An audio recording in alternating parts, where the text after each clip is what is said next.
tindak pidana melanggar ketentuan pasal 340 Junto, 340 KUHP Junto pasal 55 ayat 1 ke 1 KUHP.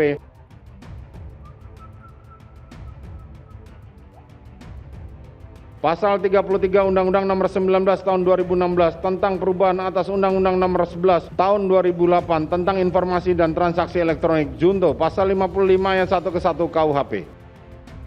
Ketuk palu. Ini hasil sidang vonis Ferdi Sambo. Menimbang bahwa sebelum majelis hakim menjatuhkan pidana terhadap terdakwa perlu dipertimbangkan hal-hal yang memberatkan maupun yang meringankan. Hal yang memberatkan, perbuatan terdakwa dilakukan terhadap ajudan sendiri yang telah mengabdi kepadanya kurang lebih selama 3 tahun. Perbuatan terdakwa telah mengakibatkan duka yang mendalam bagi keluarga Nofriansah Yosua Huta Barat. Sidang kasus pembunuhan berencana yang dilakukan oleh Ferdi Sambo terhadap ajudan pribadinya, Brigadir Yosua, berakhir dengan dijatuhkannya hukuman mati kepada terdakwa. Vonis mati itu dijatuhkan oleh majelis hakim yang dipimpin oleh Hakim Wahyu Iman Santoso pada Senin 13 Februari 2023. Hakim menyatakan bahwa Ferdi Sambo terbukti secara sah telah melakukan pembunuhan berencana terhadap Brigadir J hingga menyebabkan Brigadir J kehilangan nyawanya.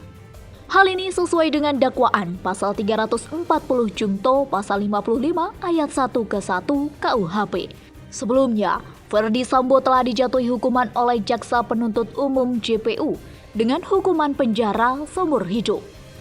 Namun siapa sangka jika vonis yang dikeluarkan oleh majelis hakim jauh lebih berat dari apa yang dituntut oleh JPU. Mendengar vonis yang dijatuhkan oleh majelis hakim kepada Ferdi Sambo, keluarga Brigadir J bersorak gembira. Mereka merasa puas dengan vonis hukuman mati tersebut.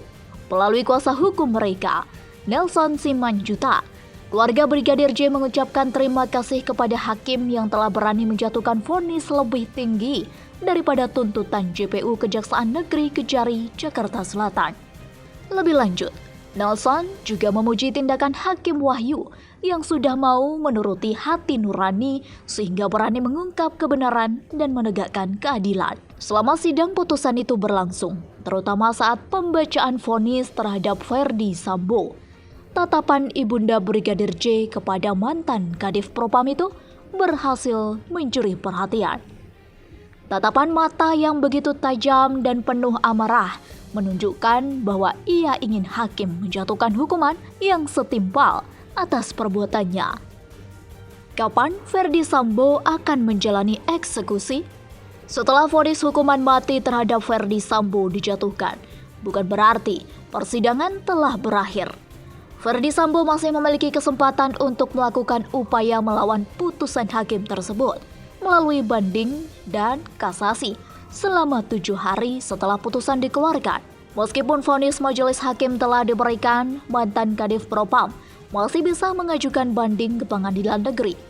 Selama proses banding berlangsung, vonis yang dijatuhkan kepadanya masih belum bisa dilaksanakan.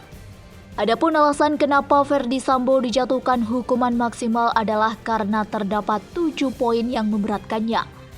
Pertama, Sambo dianggap telah melakukan pembunuhan terhadap ajudannya sendiri yang bahkan sudah mengabdi kepadanya selama lebih dari 3 tahun. Kedua, perbuatan Sambo telah menimbulkan luka bagi pihak keluarga Brigadir J.